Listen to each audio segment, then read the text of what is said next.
Hello everyone, এত বিনোদন আর বিনোদন কিসের জন্য? আপনাদের মনে অবশ্যই প্রশ্ন জাগতেছে। তাহলে চলুন শুরু থেকে শুরু করি। এত বিনোদন কিসের জন্য?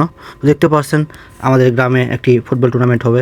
সেটার জন্য আমাদের প্লেয়ার টাপস এবং ট্রফি উন্মোচনের যে অনুষ্ঠানটা করা হবে, তার জন্য গ্রামের একটি ছোট্ট জায়গায়, তো এখন বৃষ্টি হয়েছে, এই জন্য পুরো এলাকায় কাদা আর কাদা। তো এই জন্য আমাদের নতুনভাবে প্রোগ্রামটা অ্যারেঞ্জমেন্ট করতে হচ্ছে।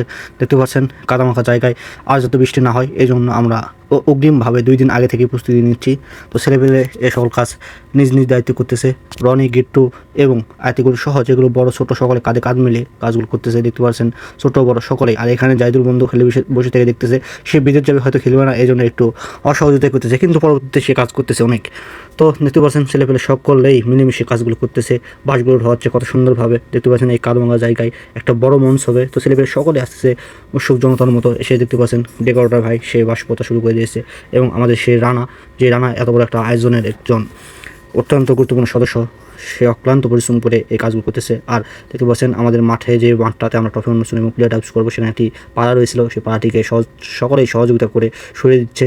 এবং আমাদের অনেক সিনিয়র ভাইরাই সে দেখতেছে, এবং অনেকেই কাজ করতেছে, অনেকেই শুধু হাসি তামাশা করতেছে। এবং দেখতে পাচ্ছেন এই করতে করতে সকলেই কাজে একসাথে এগিয়ে যাচ্ছে। আমাদের আতিকুল মামা অনেক সুন্দরভাবে কাজগুলো করতেছে। দেখতে পাচ্ছেন রানা পিছন থেকে অনেক সুন্দর সুন্দর বড় বড় বাঁশ নিয়ে কাজ করতেছে। সকলে মিলেই যে সাইমনাটা আছে সে সাইমনা টাঙিয়েছে, এবং এখানে আমাদের সেই জাহিদুল বন্ধুকে আবার আমরা দেখতে পারলাম, এবং অনেক সুন্দরভাবে কাজগুলো এগিয়ে যাচ্ছে। এটা আমাদের ট্রফি উন্মোচনের একদিন আগের ঘটনা। এটা হচ্ছে তারপরে আমরা আবারও দেখতে পাচ্ছেন আমাদের যেই আয়োজনটা রয়েছে, সেই আয়োজনের মাঝে আমি কিছু বক্তব্য রেখেছিলাম। সেই বক্তব্য এখানে আমি কিছু এক ঝলক আগেই দেখালাম।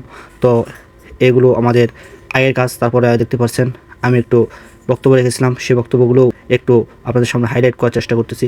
তো একটু ভাব নিয়েছিলাম অনেক। তো আমাদের সামিউল কিছু কথা বলেছে, এবং আমাদের আরিফুল মামা, তারা যার কথা না বললে নয়, তিনি এই পুরো আয়োজনে একটু বড় ভূমিকা রেখেছেন, এবং কোরআনুল্লাহের মাধ্যমে এই আয়োজনটা শুরু হয়েছে। নাজিম ভাই কিছু বক্তব্য রেখেছেন, এবং আর অন্যান্য যারা সদস্য রয়েছে, যেমন আমাদের বেলাল মেম্বার, যিনি প্রধান অতিথি এখানকার, তার সামনে জন্মনে সেই ট্রফিটি উন্মোচন করা হয় না এখনও। আমাদের রাজা নানা অনেক সুন্দর কথা বলতে চেয়েছিলেন, কিন্তু পায় নাই। তো ট্রফি উন্মোচন হয়ে গেছে, অত্যন্ত সুন্দর একটি ট্রফি। হেলান নানা এখানে কিছু কথা বলেছেন দিক নির্দেশনামূলক। তো দেখতে পাচ্ছেন আমাদের সুন্দর একটি অ্যারেঞ্জমেন্ট, এটা হচ্ছে গতকালকের। তারপরে আমাদের এরশাদ মামা, তার প্লেয়ারে খুবই খুশি, এক্সাইটেড, তিনি এখন ভাইরালে রয়েছেন। এবং এই সবার সভাপতি আমার মাসুম মামা, তিনি কিছু বক্তব্য দিয়েছেন এবং অত্যন্ত সুন্দরভাবে ছেলেমেয়েদেরকে বুঝিয়ে দিয়েছেন, এবং শত শত জন গ্রামবাসী এবং আমাদের মা বোনেরা সকলেই গিয়েছেন। এবং দেখতে পাচ্ছেন আমাদের ট্রফি উন্মোচনের পরে প্লেয়ার ডাবস, সেই প্লেয়ার ডাবসে আমি কিছুক্ষণ উপস্থাপনা করেছি, আমার সঙ্গে স্যামিউল বেশিরভাগই করেছে। তো শেষ মুহূর্তে দেখতে পাচ্ছেন আমার নানা আনমিয়া এবং মামা আটসাদ, তিনি একটু খাকড়াই বিতরণ করতেছে সকলকে মিষ্টিমুখ করার জন্য। এবং পরিশেষে সকল কিছু শেষ হওয়ার পর একটু ডিজে এবং গানা বাজনায় সকলে আনন্দ করতেছে। তো দেখতে পাচ্ছেন যেটা খুবই নজিরবিহীন। তো দেখতে পাচ্ছেন আরমান মামা, আরিফুল এবং রানা মেহেদুল, পাশে আমাদের ইনজুরি হওয়া সেই আহসান সহ সকলেই একটু বেশি বিনোদন করতেছে। তো এভাবে আমাদের এই কয়েকটা দিন ব্যস্ততার মাঝে চলে গেল, বুঝতেই পারলাম কীভাবে চলে গেছে। তো যাই হোক, সকলেই আমাদের পাশে থাকবেন এবং আমাদের খেলা দেখতে অবশ্যই আসবেন।